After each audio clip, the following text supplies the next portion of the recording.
తిరుపతి జిల్లా తలకోన అటవీ ప్రాంతంలో 22 ఏనుగుల గుంపు వాచ్ టవర్ సమీపంలో సంచరించినట్లు అటవీ శాఖ అధికారులు పేర్కొంటున్నారు.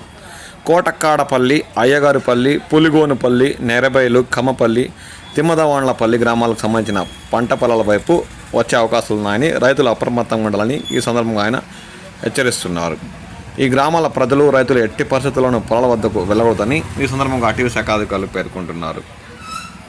మరోవైపు ఒక ఒంటరి ఏనుగు తలకోన పరిసర ప్రాంతాల్లోని కొండ్రెడ్డి చెరువు సమీప అడవి ప్రాంతాల్లో సంచరిస్తున్నట్లు వారు పేర్కొంటున్నారు. చిన్నగొట్టికుల మండలం గత రాత్రి కొండ్రెడ్డి చెరువు మీదుగా నాగపట్ల అడవులకి ఒంటరి ఏనుగు వెళ్ళిందని వారు అంటున్నారు. పూజారి వారిపల్లి, గోళ్లపల్లి, ఈదుల చెరువుపల్లి, బొగ్గులవారిపల్లి, పాలమాకులపల్లి, తుమ్మసేనుపల్లి, దేవరకొండ పరిసర పొలాలకు వచ్చే అవకాశాలు ఉండడంతో రైతులు అప్రమత్తంగా ఉండాలని ఈ సందర్భంగా వారు హెచ్చరిస్తున్నారు. ఈ విషయాన్ని రైతులు గమనించి ఏనుగుల జాడ తమ పంట పొలాల్లో కనిపిస్తే వెంటనే అటవీ శాఖ అధికారులు సమాచారం ఇవ్వాలని, వారు వచ్చి వాటిని దూర ప్రాంతాలకు తరలించేందుకు కృషి చేస్తారని ఈ సందర్భంగా వారు సూచిస్తున్నారు.